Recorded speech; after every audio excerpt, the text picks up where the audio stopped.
Attention please. This uploading is only for educational purpose. No intention to infringe copyrights. Learning English with subtitles. GPITRAL. Follow us.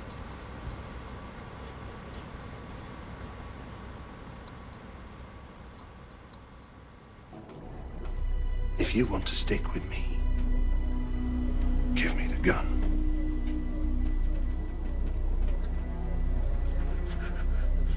I don't trust them, Jimmy. So trust me. With his top lip quivering, Peter looks close to tears. Give me the gun. Peter's hand shakes and he lets Jimmy take the gun. Jimmy runs over and puts his arms around the youngster. The captain gestures towards Starkey. Come on. Leave him be. Huck! Leave it. Jimmy walks out. Fox peeks up across the deck. You little rat! You piccolo. Your boys are guns, me, but I captured this one. He's not one of my boys. Hook, he had him working behind our backs. What did you do with my boys? Leave him be. He's just a boy. Doesn't know what he's doing. I'm gonna kill all him if he don't tell me what he's done with my boys. Fox climbs on deck. Where are the others, Peter? We must all stick together. Not here. Not with these crazies. You're safe with me. Now let's go inside, get something to eat, and forget this foolishness. Peter looks up at the pirates and then sprints off. Peter! Stop! Hey! Get back! Come here! Come back here! Hey! Ah! He jumps off the boat, landing in the water. Starkey cocks his gun as Jimmy is restrained. Where is he? Where are you? Fox pushes Starkey as he shoots. Peter ducks under the surface. Jimmy breaks free. Starkey slaps Fox in the face, knocking him down. Fox! Run! Run, Fox! There! Quick, hurry! Come on, quick! The boys paddle towards Peter. Faster! Quickly! Faster! Quickly! Peter! Over here, Peter! Come on! Let's go! But Fox is up there! He came back for you! Jimmy and Fox reach the stern of the boat. Jump! Jump! If you jump now, you'll make the canoe. Jump, Fox! Starkey appears and jabs with his sword. Jimmy moves and the blade sticks into Fox. Fox. Starkey pulls back the sword and Fox falls into the water, creating a big splash.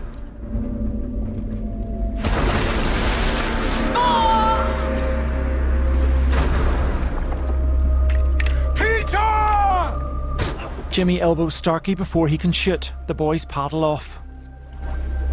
Peter! Peter!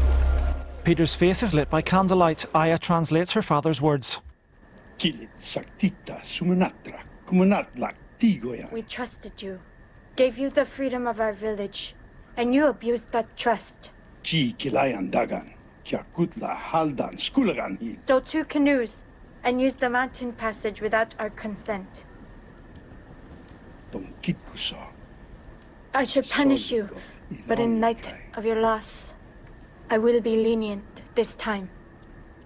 Peter has tears in his eyes. He's then back with the other boys. You lied to us. We never should have broken into Harbottle. You were just showing off to Jimmy. Now we're stuck here. Wherever he is. And he got Fox killed. Curly! And we were all in that canoe. All right, we could have all got away, but he had to go back for Jimmy. What's the point of rubbing it in? Curly's right. I got Fox killed. Tears roll down Peter's cheeks and he's then sitting on his own playing the flute. Aya appears from between some trees. They are by the cliff edge where tall, thin clumps of rock lead out across the sea in a row. The cause holy man arrives. He has a circular emblem tattooed on his forehead. Wearing his cloak, he walks along with the aid of a long staff.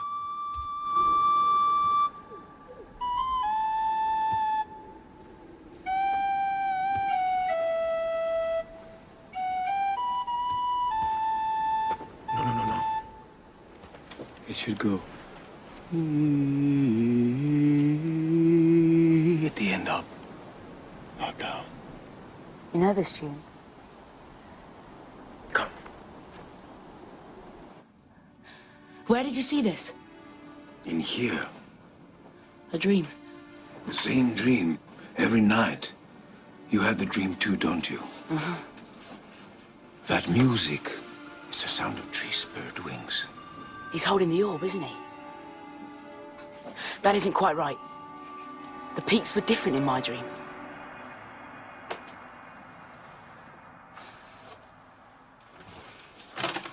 Draw it.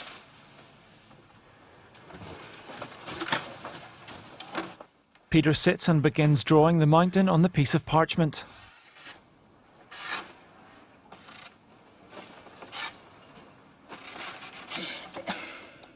It's something like... No. Can I try? Aya walks in. Kneeling down next to Peter, she starts to draw. Something like this? Do you have the dream too? No, but I hunt and fish. We call that Bull Mountain. We've never been there, it's too far away. But we can see it on a clear day when we pass the outer islands. So the hooded man was in Neverland. Why do we have the same dream? How did you get to Neverland? I hit the orb with my dagger. Me too, with the staff. I hit it so hard, I brought the whole tribe with me. Perhaps part of its great power enters those who strike it. Do you think the hooded man is still there? The holy man looks unsure. Peter nods confidently. How do I get to this island? Aya smiles. We'll find the mineral dust here, in the tree spirit colony. But the problem is it's within the Caw territory.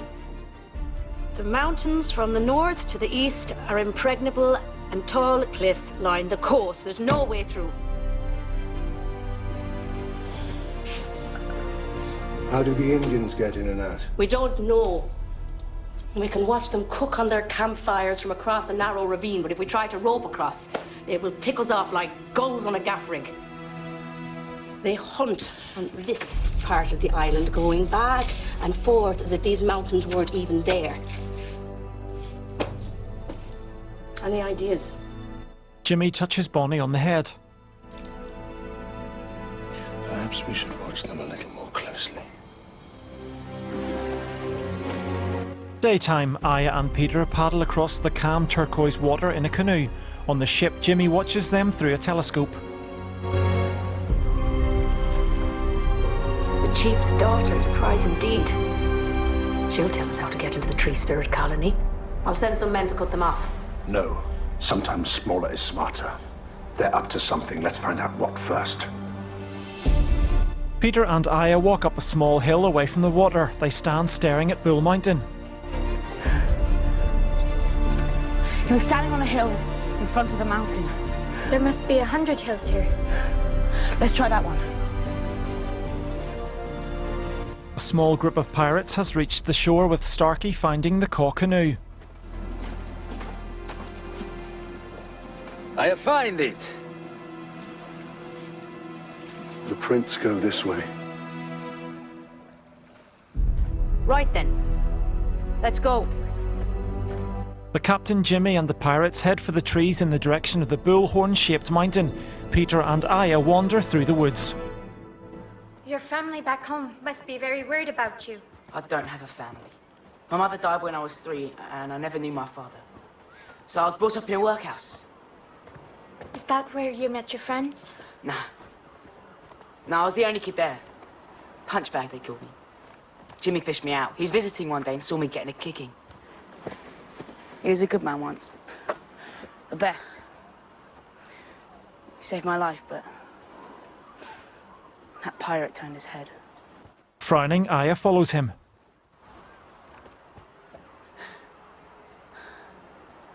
Recognize anything? It wasn't as overgrown in my dream. Let's find a place to rest. It'll be dark soon. Jimmy and the captain's group pass through a different area of woodland surrounded by trees with exposed roots.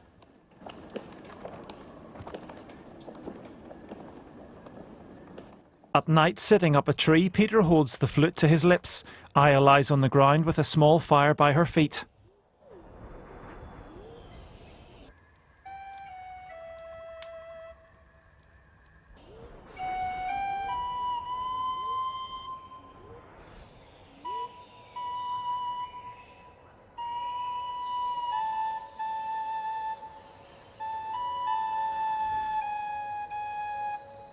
There's a tree spirit hovering in the dark sky.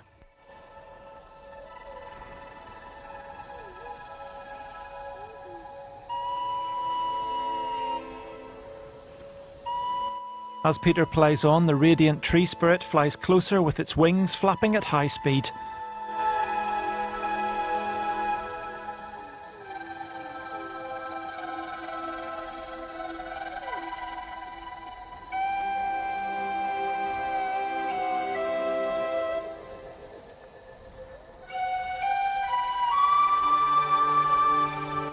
Peter recognises the female tree spirit and she flies off. Wait! It's the tree spirit from my dream. Peter watches her fly away. Come on! She might lead us to the hooded man.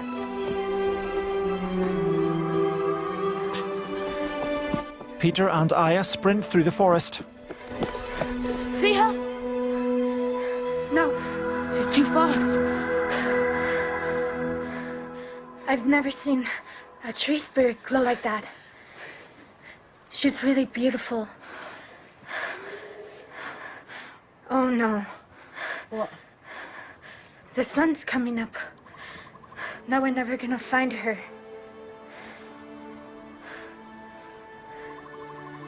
The sun rises quickly with its rays illuminating Aya, Peter and the tall trees behind them.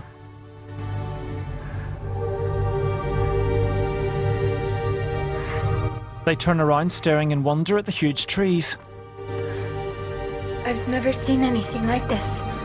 The trees are tightly intertwined, forming a vast impregnable wall in front of them.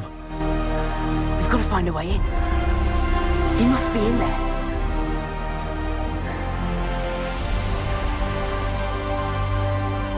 How are you at climbing? It's a mile high. Then we better get started. Peter starts to climb up the branches.